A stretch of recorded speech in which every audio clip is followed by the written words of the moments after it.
Yo, yo, yo. Welcome to a Bucko Brew powered by DeFair Coffee and Tea. I'm your host, Anthony DiNardo. With me, of course, we have Jim Rosati. Jim, happy Monday. Good morning. Good morning. How you doing today?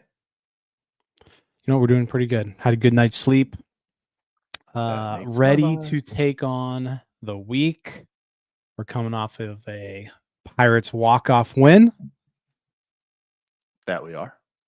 Let's see if it changes momentum in any way. Are you saying the vibes are high? Is that what's going on right now? I'm not gonna say vibes are high, but vibes are certainly they're trying to get there. That works. Because they were certainly high a year ago, and they were high 2 years ago too. Because this team has started off pretty good these past 2 years in April, and not so much this year. So hey, I mean, I guess let's think of it this way: maybe this is a good thing. Maybe they'll be better because they're starting off very, very, very poorly. Right? It's like the Bailey Falter thing, right? You look terrible in spring, and then you come out and look good during the season.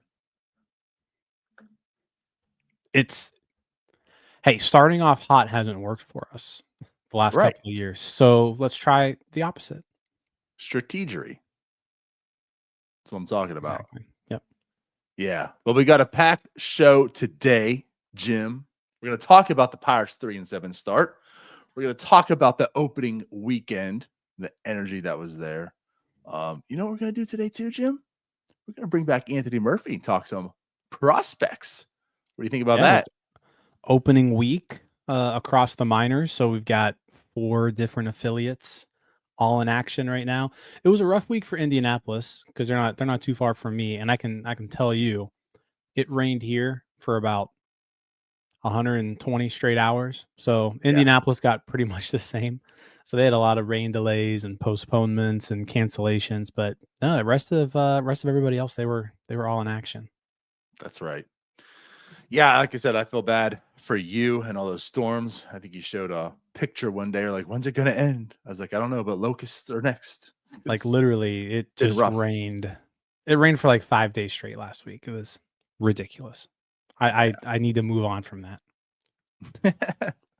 Well, let's go ahead and move on. Let's talk about the opening weekend, Jim. Friday, 4/12, first pitch in Pittsburgh, facing the New York Yankees. Those first 2 games, not so pleasant. They dropped both of them. You know, they did have a lead for about 4 minutes and 12 seconds at a time. But like you said, game 3, they do win. Andrew Heaney shoved. They still tried to lose. They tried everything they wanted to. This time they did not succeed in losing. But I don't know, Jim. What were the opening day vibes for you in the opening weekend is all? I think my main takeaway was this team has a lot of work to do. Yeah. It was a pretty lot. It was a measuring stick, right? I mean, you're still early in the season, but you want to see how you stack up against teams that you pretty much know are going to be there in October. And the Pirates didn't seem like they measured up too well with the Yankees this weekend. They, from an offensive standpoint, that Yankees lineup was just heads and shoulders above what the Pirates are putting out. You saw, I mean, that was really just that was it. Because I don't think the Pirates offense played poorly this series. I mean, they put up some runs. They scored 4 runs, 5 runs. Mm-hmm. I mean, so like that's average offensive output. Mm-hmm. Like if you score 4 to 5 runs in a game, you're gonna win probably half those games, just depending on how things work out from a pitching standpoint. But you saw the Yankees. That's not an average offense. That's not average offensive output. They went out there. They scored 9, then they scored 10. But Andrew Heaney on Sunday, like they needed someone to come in there and hold that Yankees offense from just jumping all over this team, and Heaney did it. Like Heen dog, what a start! I mean, 7 innings, 10 strikeouts, 1 run. He he dominated that lineup, and there really weren't too many opportunities in that game for the Yankees to score. Like, it was a pretty low stress outing for him. Like, he gave up the one run, but that was it. The rest of the game, he just cruised for the most part. He really did. I mean, I think we're on the post game for his first start, and you talked about him. It's true. I mean, that was like the best pitching performance at that point in time. Even with Paul Skeens, the way he performed, and then today, or I should say yesterday, like he's been even better than advertised so far. And again, we advertised him a lot higher than I think a lot of people had expectations for. Again, I think a lot of people have said, like, this guy stinks. What's going on? It's like, no, let's take a step back. He's an above average pitcher. He's been pretty solid for these past 2 years. And, his first start, and then especially yesterday, it showed. I mean, the guy struck out 10. I can't say enough. Like, he struck out 10. They were swinging and missing all day long against Andrew Heaney. We're not talking about Paul Skeens. We're talking about Andrew Heaney. Like, he looked good. And yes, this team absolutely needed it. Like you say about the offense too. I mean, yeah, as far as runs go, yeah, they had the runs. They had the 4 runs in each game at least. Like, I give you that, but it's like I talked about yesterday on the post game. Like, it's the Paul Skeens start. Like, the offense came through and provided enough runs that you felt like you could have a chance to win, but it wasn't as if like the offense was good in total, right? So we talk about, like, they had an opportunity and they capitalized. Like, that was good, but then they just fell flat like the rest of the game. Like, there was the one big inning, I feel like this team finds a way to do, but then they fail elsewhere. And like, when you look over the weekend, like the team was bad. It batted 198 in total.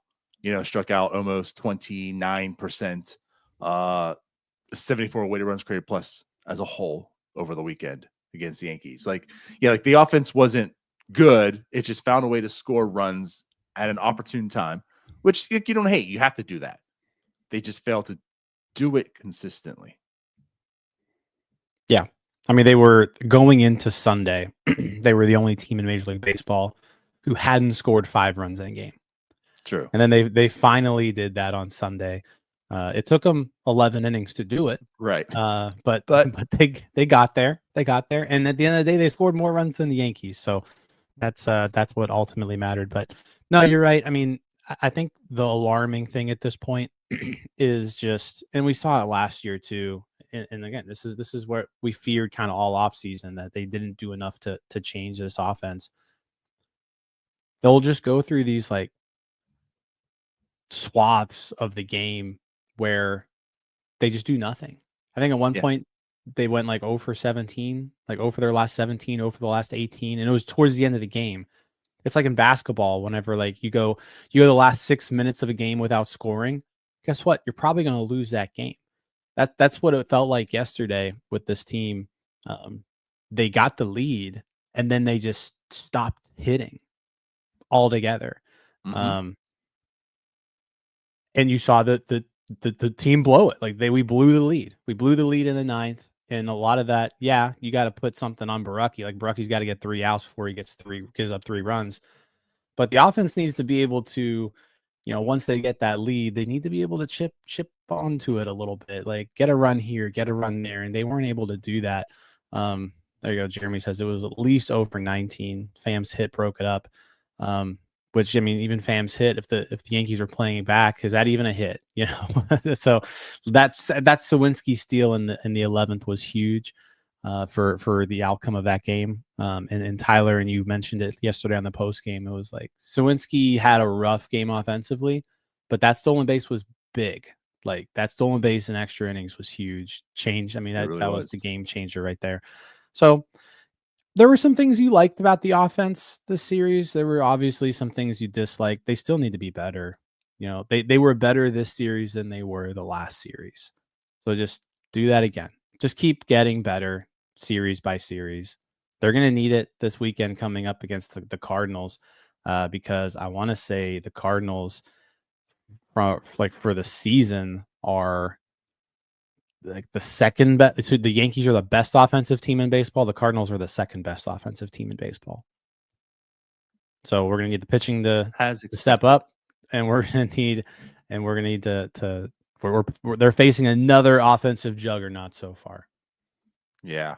No, you're right. I mean, they have gotten better, I guess. Now, it's not like they had a high ceiling to break to get better, but they are. And like we talked about earlier, maybe the team starting off bad is a good thing. That's how they're gonna be successful this year, right? They start off bad instead of hot, doing something different. So they got to get better. No, I digest. Like it's digress. Sorry, but no, it's not good, and it's something that we knew coming into this season. Like this offense just isn't going to be good. There's things you like better. You know, Matt Haig was interesting, and maybe his philosophy could change things. And like I'll say, like O'Neal Cruz looks a lot better so far this year. Brian Hayes looks a lot better so far this year. It's like those are positives. It's just there's still so many negatives. And of course, injuries piling on right now too. In some cases, maybe things will start coming around and clicking for this team. You know, like you said, like they do find a way to score 4 runs. You know, it's not like it's totally inept, but they just go silent for so long in a game. And like you mentioned too, like you just can't do that. You can't finish a game without having any type of production because other teams are going to find it, especially against this bullpen right now. So you have to find a way to score runs and keep them going. You can't just have a big winning inning and say, all right, we're good. We can rest on the hands of Colin Horderman and David Bednar. Those guys aren't even there anymore. So, yeah. Anyways, yeah, weekend. It was shaky at best. There was a lot of cheering for sure. There was certainly some boos targeted at certain players. Of course, Derek Shelton.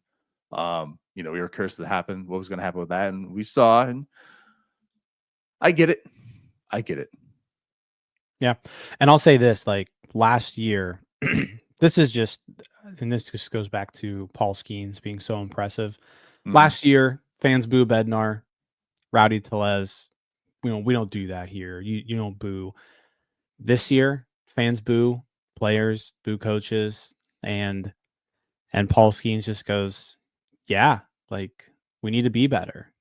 Like they're like, and he's like, Shelton's not the one out there on the field like we are. We need to play better. If we play better, those people don't boo us. So it was interesting to see just the contrast between those two. Paul Skeens is just so impressive on and off the field, like in every way. He's really stepped up and become that leader of this team. He's talking a lot more to the media. He is the voice of that clubhouse right now. And the guy's 22 years old. It's just incredible to see how he's progressed off the field, not only on the field, but like Hannah mentioned it when we had her on, like he's the unquestioned leader of this team right now. Yeah. And I want to touch on that a little bit too, because I think the fans are frustrated no matter what. So I think there's a little bit of jaded perspective on it, but there was still, once again, like not to the Rowdy effect, but it's like, Paul, just no comment it. Keep your mouth shut. You can't speak for the fans. No, it is Derek Shelton's fault. It is Ben Cherington's fault. Well, you know what? That is your perspective. That is your perspective. And I'll tell you what, as a fan, I agree. We talk about on here all day long, every week for the offseason, right? I agree with what you're saying. But the thing is, Paul Skeens and every single player in that clubhouse can only control what they can control, and that's them and their play. And I don't want any of them sitting here feeling, oh, I feel so sorry for us. There's no way we can win. We're just a bunch of losers because of bench. I want them to be in there saying we have every power to win. I want them to look to the right and their left and say, I can win with these guys. And if they're not, I want them to hold themselves accountable. And that's what Paul just did. He said, don't blame them. It's us. We suck and we have to be better. That's what I want my leader, the message to be sent out in the clubhouse. You guys need to do better because guess what, Jim? They need to be better. So absolutely, I loved what Paul said because it's true. And that's the mindset of one of those players. It is on us. Stop passing the buck. It stops here with me, Paul Skeens, and I'm going to make sure that we're ready to play. We need to be better. Done. Loved it. Perfect. That's a leader. Yep. And that's something that will resonate throughout that clubhouse. Like they know they know how good Paul Skeens is. Like, they know what they're capable of doing with a guy like that on their team. Mm-hmm. They just got to help him because every time he comes out there, he's the best player on the field. Right. Just go out there and be better than the other team. So For sure. Okay. And then I guess last thing, there was the addition of Alexander Canario. He quickly found his way into the lineup. Tommy Pham goes out for the illness. We saw Canario, I think, more and earlier than we expected to see. So I guess what are your first impressions of him so far? First impression is not great. Swinging and missing a lot. Dropped the ball in the outfield. Yeah, not a great first impression for Alexander Canario. I will say this, if you're looking for a bright spot, when he did make contact, it was good contact. Like, and that's kind of been his scouting report is like when he hits the ball, he hits it hard. It's just, can he hit the ball? I'm willing, I tweeted out in frustration on Saturday. I was like, I think I'm done with Canario. And it was a game and a half. I think you got to give him a little bit more time. I think this is just who he is. Like, he's someone who's going to strike out a lot, and when he hits the ball, it's going to be hard. It's just going to be a matter of how long, how much can he hit it. So I'm willing to give him a little bit more run time. But I mean, I don't know how much upside there truly is with a guy who swings and misses that much. Yep. No, I get it. I think the fair and rational thing is to say that you have to give him more time and you can't decide on a game and a half. Yeah. But all the reasons you suggested that he's probably not going to be anything showed why. And the strikeout rate is huge. And we talk about for many minor leaguers coming up. I mean, that's just the thing. Like, if you're striking out this many times, it just doesn't translate. It just doesn't. I'm sorry, but the numbers support it. It just doesn't. And for him, it showed that it probably isn't going to. We'll give him time. There's a lot of talent there. If he can make the proper adjustments to not strike out at the rate he does, then maybe, because like you said, like when he does make contact, he makes a lot of hard contact. But this is why, like I kind of mentioned, it's Jack Sawinski light, and Jack Sawinski regular isn't all that good. He struck out 11 times so far this season in 24 plate appearances. Yeah, when he makes contact, he makes pretty hard contact too. He just doesn't do it enough, and he strikes out too much. And Canario is even worse lately. So again, I get the addition. It's cheap. You need some outfield depth, and there's some power there. And like, why not? It's just the issue of we're already at that point of time in this season, in the year that like it's time to win. Well, are you sure about that, buddy? Yeah. So yeah, first impressions not so high. No, cool. No, not at all. Well, Jim, before we go any further, let me, of course, tell you all, DeFair is a family and employee-owned and operated business. They believe that coffee and tea are one of life's simplest and most accessible pleasures, and when enjoyed thoroughly, can open your eyes to the here and now, which I agree, because I love coffee. We have 5 locations across the city of Pittsburgh, including our flagship in the heart of Pittsburgh's historic Strip District. To learn more about us, check out us on Instagram or head on over to our website at defer.coffee. Jim, yes, Bucko Brew, powered by Defer Coffee and Tea. Love it. Love it. Yeah, definitely. Yeah. If you're in the Pittsburgh area, stop by, support our sponsors. I'm very much looking forward to the tailgate next month. Mm-hmm. And hopefully, we get to do maybe like a live show or something there. Yeah. That'll be fun. Live Bucko Brew. Live Bucko Brew. That would be pretty cool. Yeah. So yeah, go support the fair. 5 locations all around the city. Yep. I'm excited. Also, like, we haven't like officially announced it, but yeah, the tailgate probably coming the end of next month. And then if so, yeah, maybe a live Bucko Brew Monday morning at the fair. Hopefully we make that happen. Yeah. So, Jim, if the play in the field wasn't enough this weekend, the Pirates had to find a way to find some more negative press.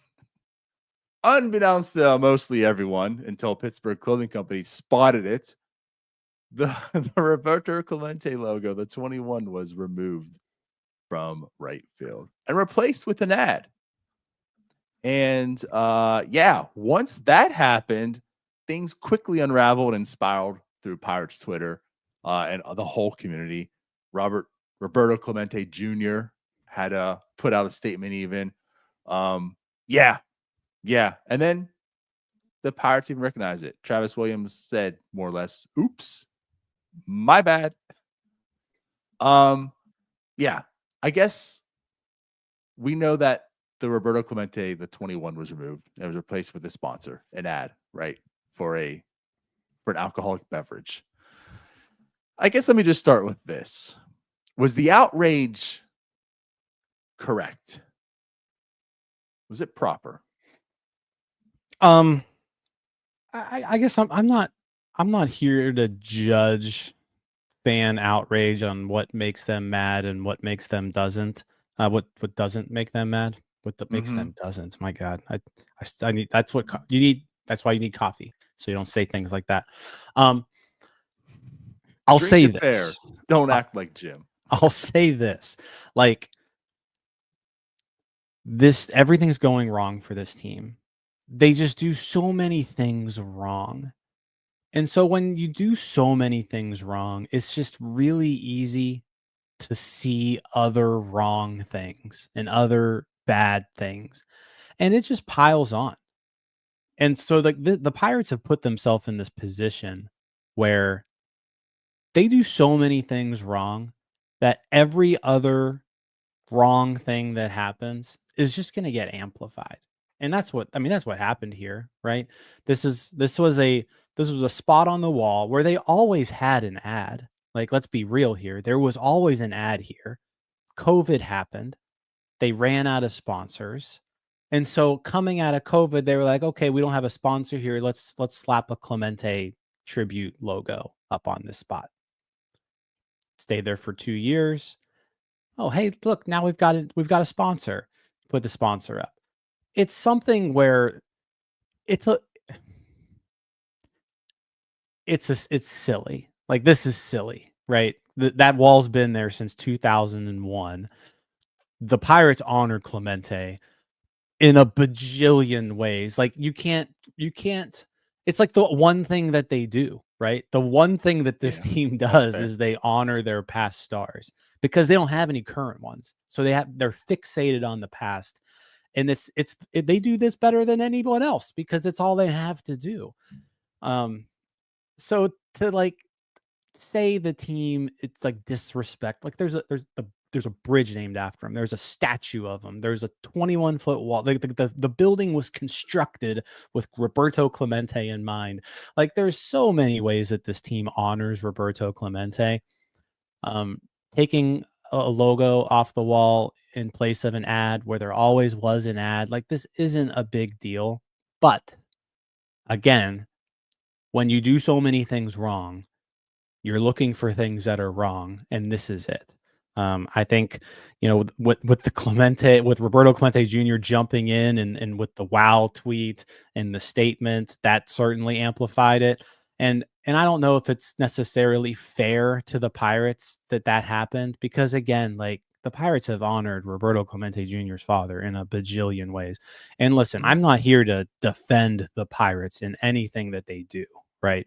It's just, this is a little silly, in my opinion. Now, if you're a fan, you can be as upset about this as you want, because guess what it is? It is it is a thing that the team did, and they do this all the time, where they do something and they don't understand the implications of it.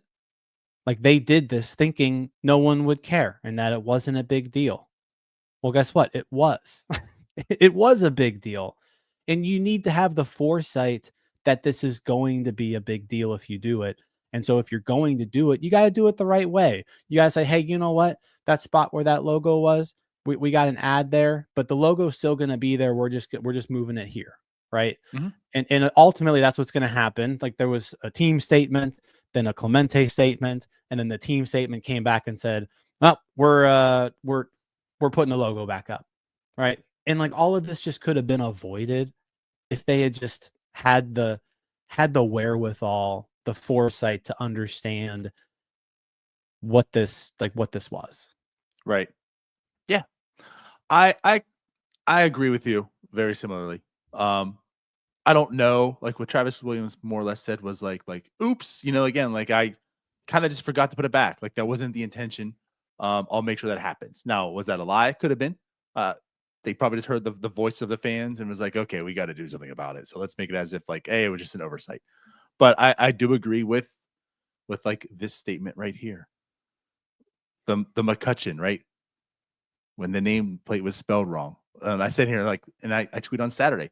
I was like, it's not surprising that this is the team that's 2-7 right now. Right? You couldn't spell your star player's name correctly. McCutcheon, the logo, Tommy Pham, Jim Rosati, not able to spend easily, as Mike here says. But it's just like, yeah, like the thing is, it's not so much that this is like the worst thing in the world.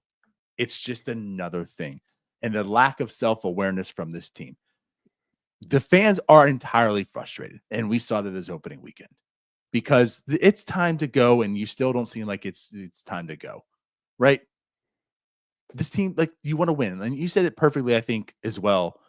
Winning resolves things. If you're winning, these things don't get looked at as highly, right? With much scrutiny. But this team just finds a way. Like, if you're not going to win, if you're not really going to care to win, care to do all the other things. And when you just have such a lack of awareness, such a lack of details on all the other stuff, it's just like, what can we do right? You can't win. You can't do anything right. So that's where I fall in like mine. Like, I mean, I get the frustration. I get why it was overblown. I think it was overblown, but I understand why it was overblown. And I don't hate the reason that it was overblown. Just do things right. Just start doing things right on and off the field. Like, it's just a perfect summation of everything. Like, they don't do anything right on the field, right? They don't do any of the small things right. They do all the little things incorrectly. And outside, off the field, they do all the little things incorrectly as well. And this is just one of them. And it blew up the way that it did. And you know what? Like, they kind of deserve it. That's where it is. So again, I don't really hate it. They put this upon themselves, like, right. And again, like, it completely avoidable situation.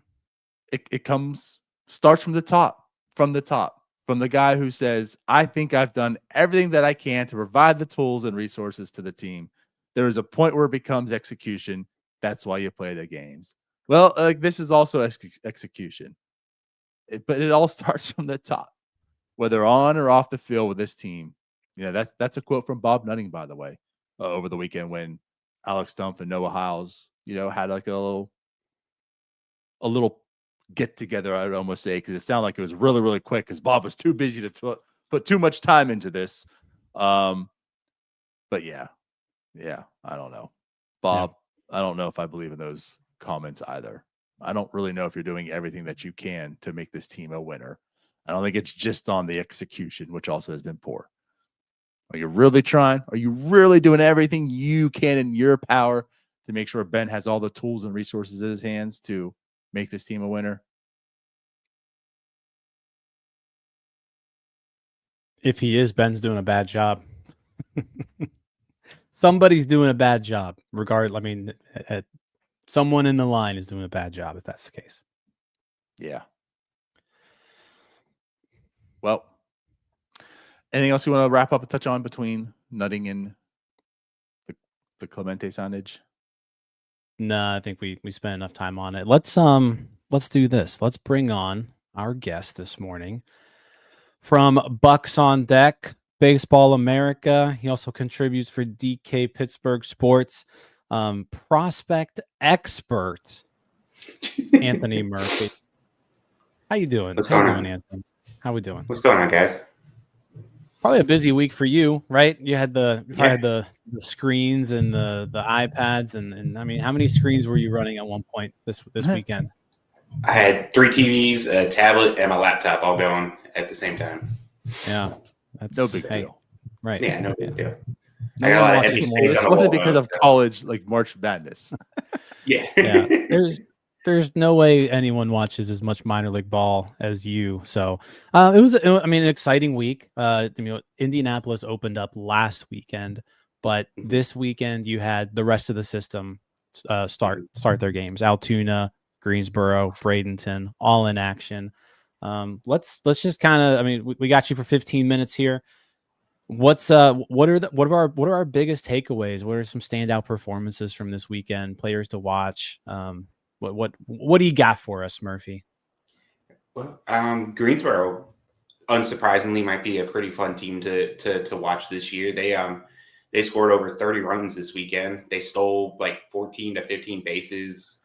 It was just all. I don't know whether it was just Asheville is going to be that bad or like Greensboro is going to be like pretty exciting to watch. But I mean, they had people all up and down. I think just about every game, like every guy got a hit, except like one or two guys like here and there.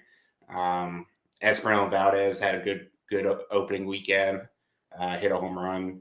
I think the biggest thing I mean, obviously it's like 3 games, but like he walked twice, didn't strike out at all. Got 7 hits. A little bit of a blast from the past. Michael Escoto had 6 hits, 4 stuff. He stole 4 bases on Sunday.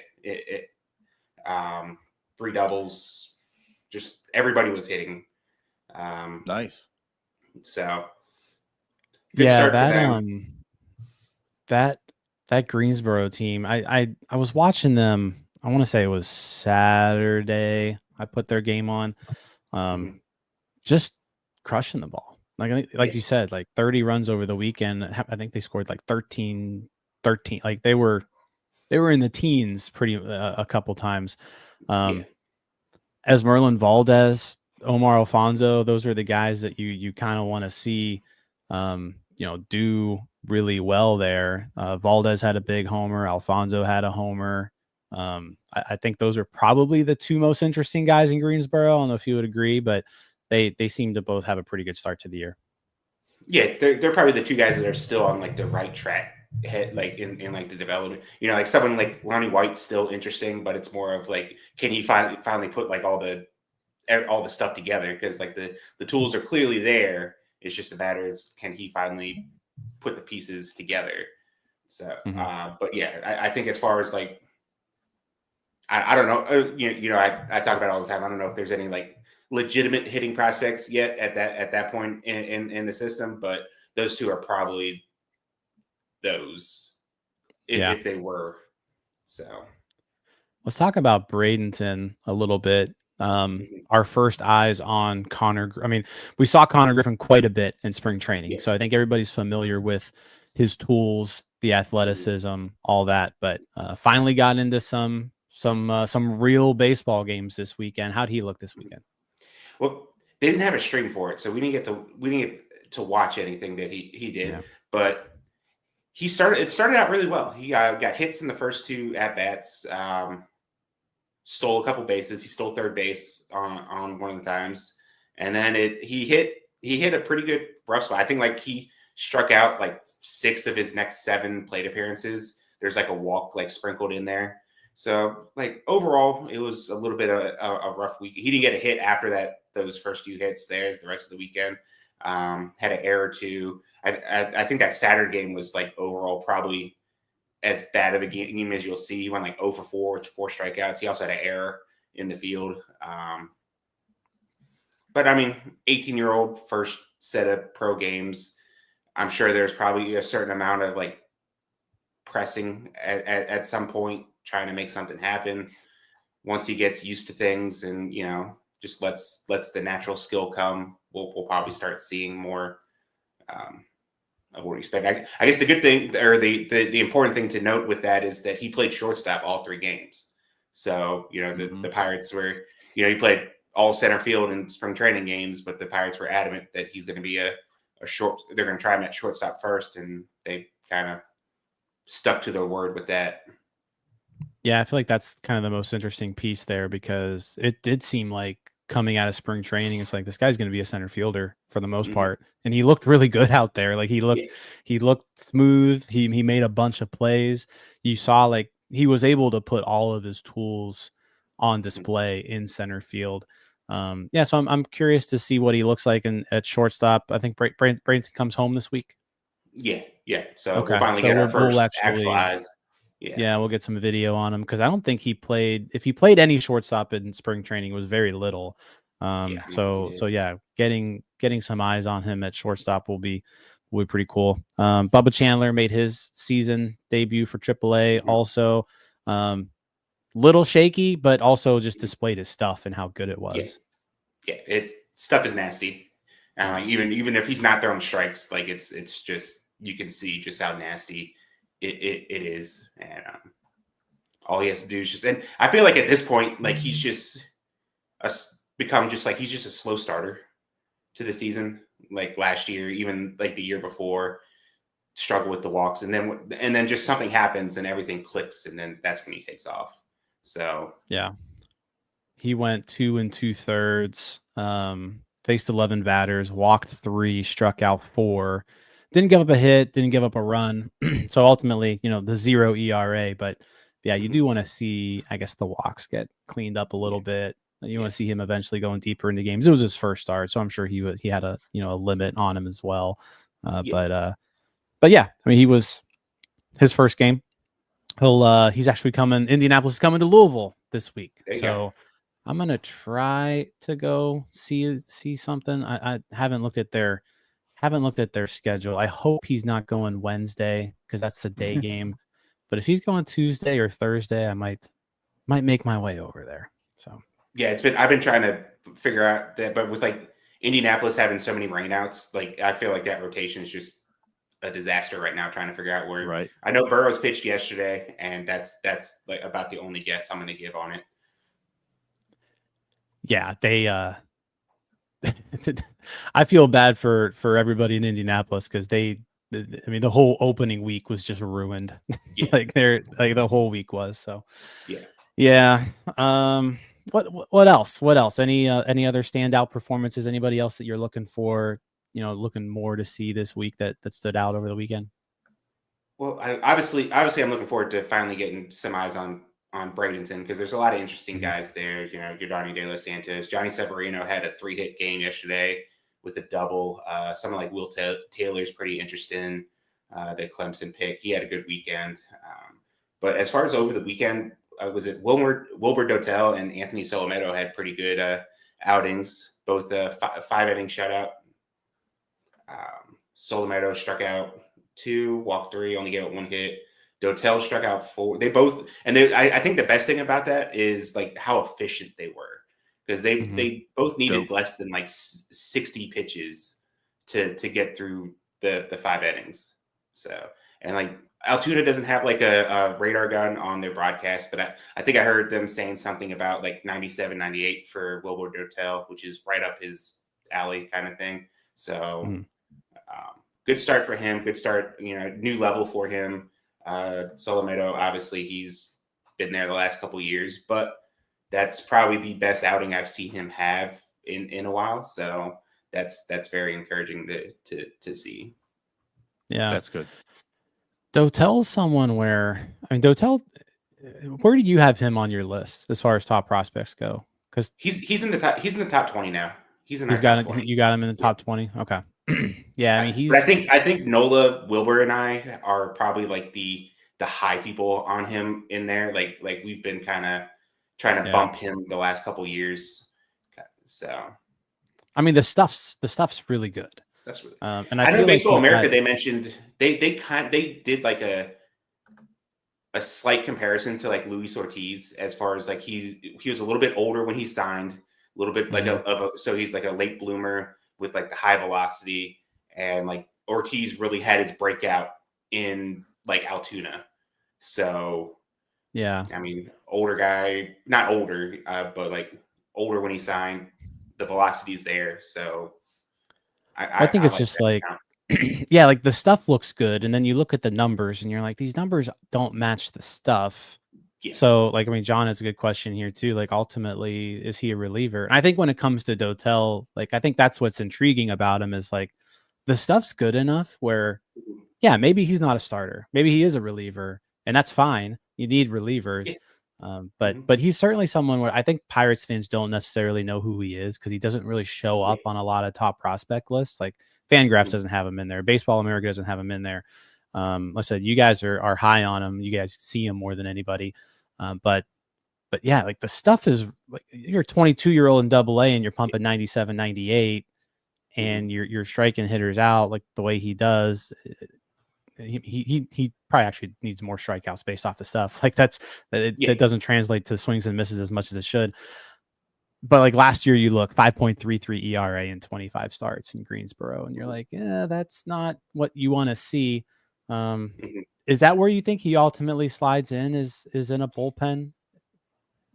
Probably. Like, I mean, that's always like the safer thing to kind of say when it comes to like pitch, especially like your non like high profile pitchers and stuff like that. Like, yeah, probably he's slated for the bullpen, but you kind of said the same thing about Luis Ortiz too for like the longest time, and then he kind of took off. He's still like I talked to Blake Butler, the Greensboro manager last year about him, and like he said even last year, like he's a guy like obviously with the arm talent, but he's still learning how to pitch. He's still learning how to effectively use his stuff to get batters out. And like the more experience he gets, because like I said, he was an older signing too. So he wasn't like one of these kids that they signed at 15, 16 years old that spent all this time in like the Dominican summer league. You know, he was a later signing, 18, 19 years old. So when you get, you know, he's still newer to like the pro pitching thing. So, and then when you factor in that, like, despite that, he still found his way all to Double-A already. Like the stuff's getting there. You can see it there. He's starting to learn. He did really well yesterday. That was, although the strikeouts weren't there, that was one of the better performances I've seen him have, like pitching why like actual as a pitcher, not just going in there and trying to blow an upper 90s fastball by people. You know, he was using both sides of the plates. He was using the slider effectively. So yeah, really good first step at the kind of level you want to see them making those kind of steps. John has a good question here. Any guys who you saw over the weekend who you were like, oh, they look different this year than last year, where there was maybe a significant velocity increase similar to Barco? I wouldn't say the velocity thing will be hard for because Greensboro and Altoona, they don't have like velo readings on their broadcast. I'll be in Greensboro next week, so I'll get an idea of anyone down there.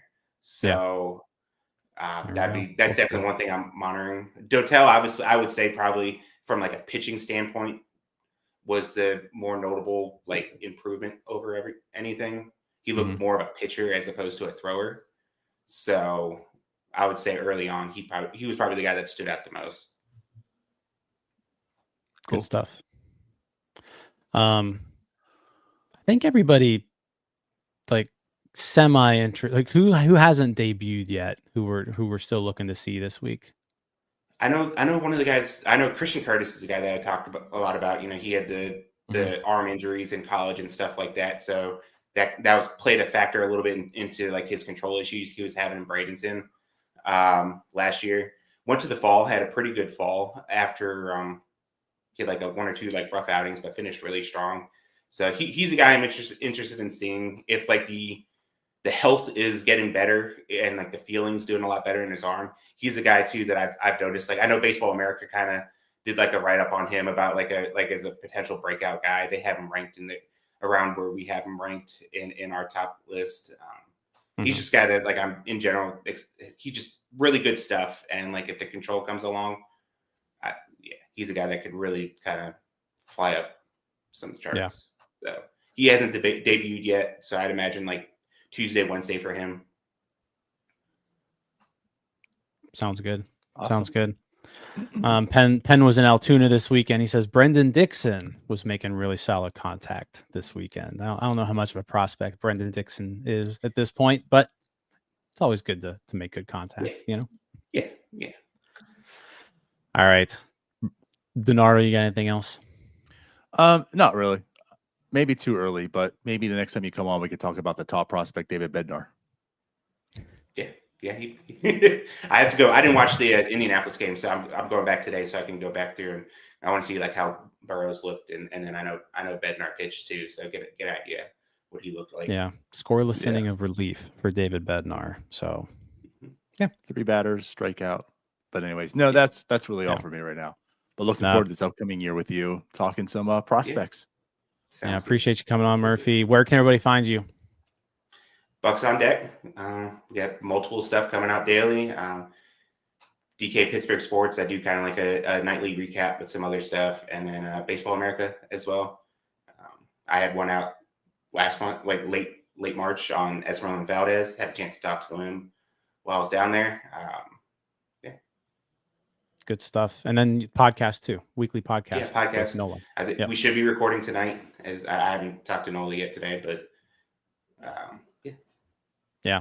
If you haven't subscribed to the Bucs On Deck Substack, guys, and you like prospects, I can't recommend it enough. Like every day in your email inbox, it's great stuff. Invaluable subscription. It's one of my favorite subscriptions. It's one of the favorite emails that I get every day. So appreciate that.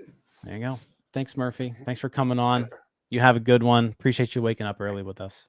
No problem, man. You guys have a good one. Thanks for having me on. All right. You too. See you, man. Bye. Cool. Yeah. There we go. Minor league prospect season starting. It's always good to look towards the future. It's nice to have some present, but it's always good to look towards the future as well. And I guess like the one thing you want to, we spend like 15 minutes a week on prospects, and we got a good expert on to do it for us. So that's right. No, I it's impressive because I've tried, like I've got a 3-screen setup in my basement. First off, I usually don't even have all 3 going because there's like not many times I want to watch 3 things at the same time. But it's also just like I can't do that all the time. It works great for football, but I feel like for baseball, I don't know. It's just I give him props for having like 4 or 5 screens on baseball all at the same time. Yeah, well, I felt like in football, I mean, that's why Red Zone exists. You don't really have to watch every play. So typically, I've got Red Zone on the main one. This one. Yeah, like I've got Red Zone on the main one, and then I got like the 2 games that I want to follow the most on the others. Sure. That's something alluding to. Like, you can watch football like at specific times. In baseball, you have no idea when that moment's going to happen. No. But oftentimes it's not that moment when you're watching. So it's not like, I got to tune in to this game and watch it heavily. You're just kind of moving your eyes around. just you're just like, what's going on now? So I don't know how he does it. It's impressive stuff. It is impressive. But either way, let's go ahead and move on. So the Pirates do have a series coming now. They play tonight, 6:40. They do face the St. Louis Cardinals. I do mention the second best offense in baseball right now. I think a 160 weighted runs created plus, something like that. The Yankees are well above that. But this wasn't a team that we were talking too highly of in the NL Central. It was always, there's the Brewers, there's the Cubs, there's the Reds. How are the Pirates going to fit in here? And you just kind of assume the Cardinals were going to be cast away as like a 5th place team. But it was like, and I mentioned on here when you brought it up, I forget, and I think many of us forget, the Cardinals finished 2nd last year. They haven't really gone away. I know the offseason wasn't like great for them, but it's still not a terrible team. They're still capable, and right now they're showing their capabilities. They've been playing pretty well. Pirates have it. So yeah, the series coming up, it's an NL Central. It's the division series. The Pirates are 3-7. Not that April series are truly big, meaningful. It's not like there's a big, powerful series upcoming, but these games matter. All these games matter. It's a big series coming up in this sense. So what's your takeaways from this Cardinals series? If there was a team for your offense to wake up against, it's probably these guys. So far this year, the St. Louis Cardinals are 30th in baseball in team ERA. They have a 6.01 ERA on the season. And and that was whenever we were kind of going through the NL Central earlier this year. Like you looked at the Cardinals rotation and you were like, like it's Sonny Gray. And then how do you feel about the rest of these guys? And then you looked at their bullpen and it was like, Ryan Helsley's really good, but how do you feel about the rest of these guys?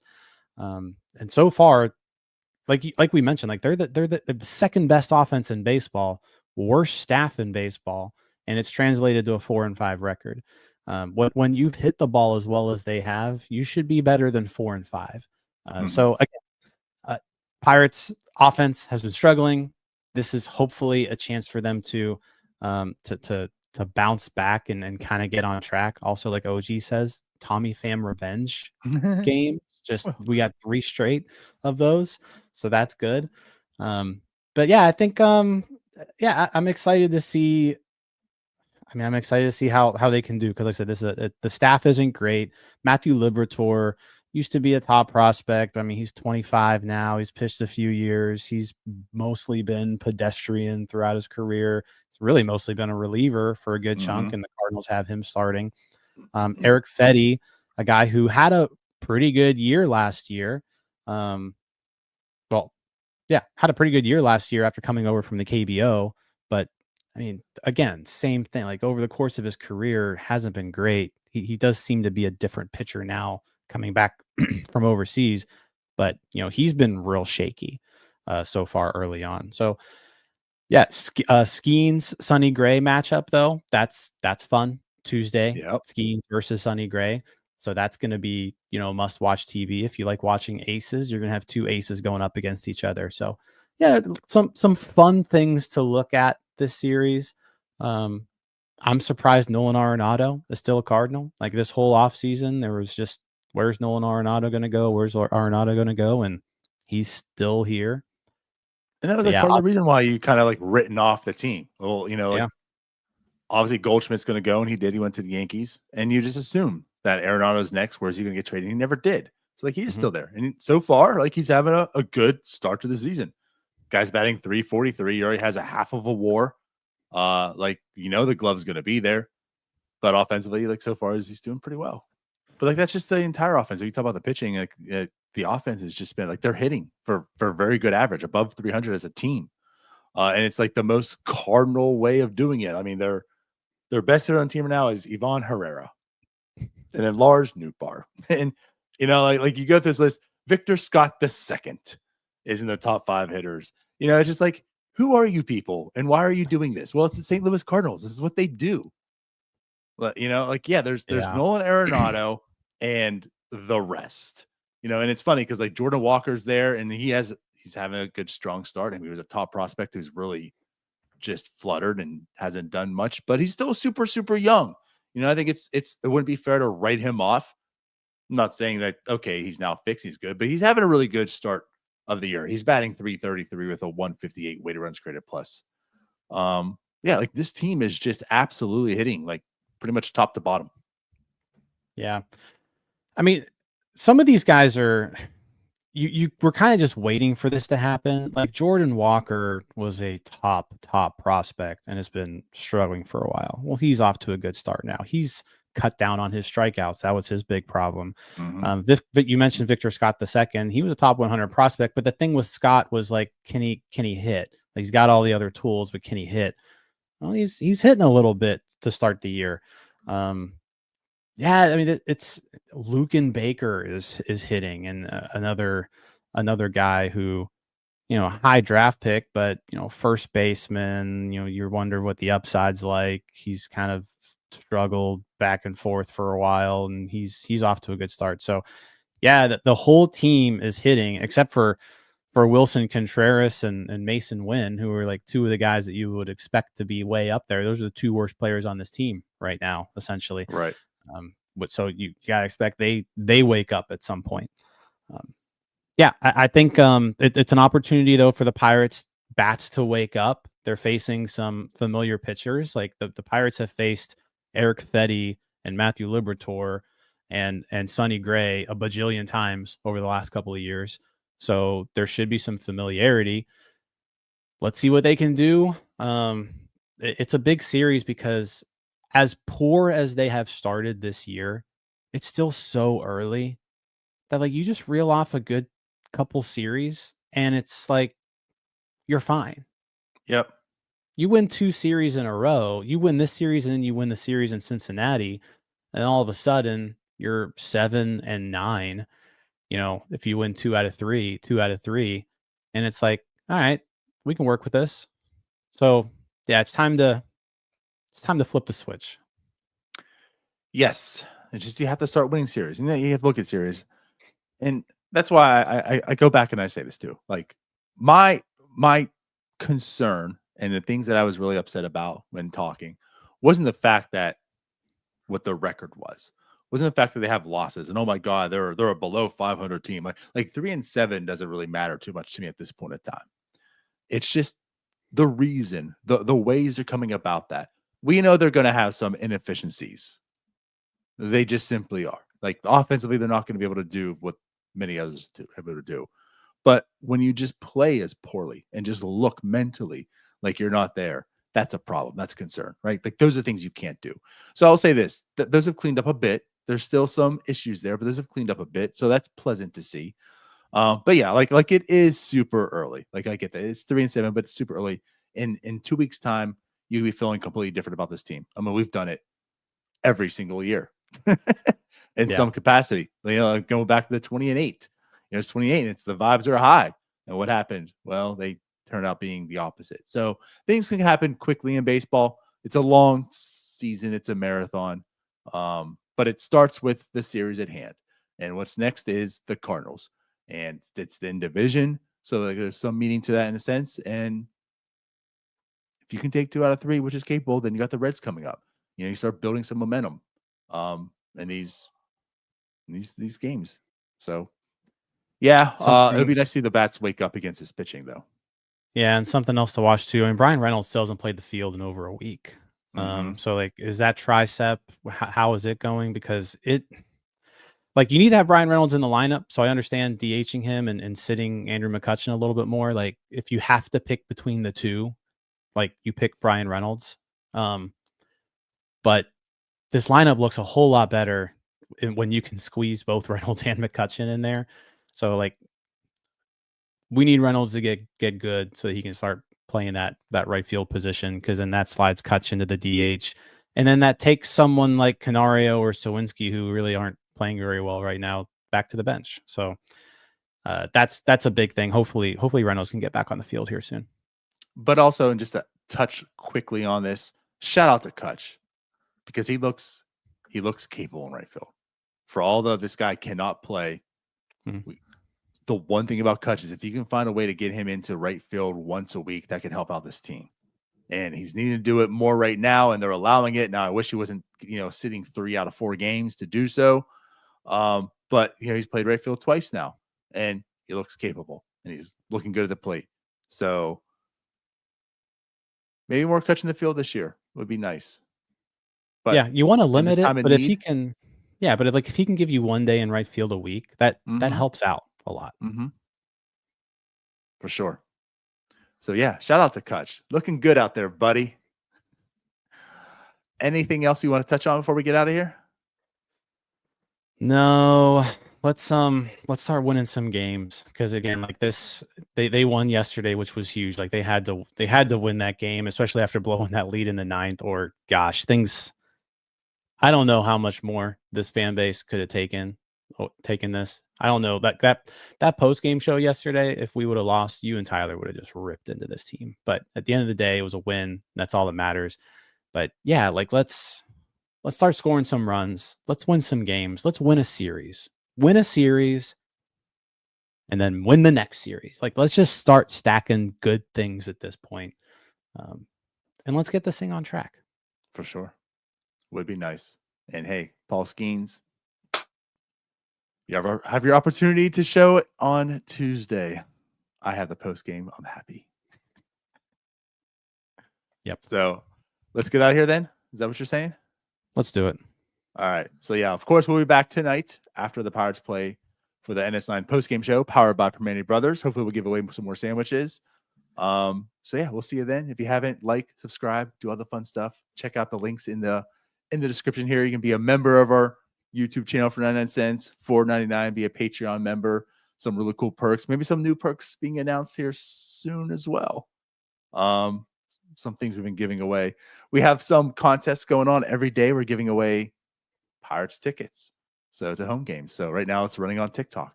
So check out our TikTok. It's there. Tag a friend. maybe get some Pirates tickets. We've already given away 3 for, I guess, 2 Saturday and Sunday. Fridays weren't available.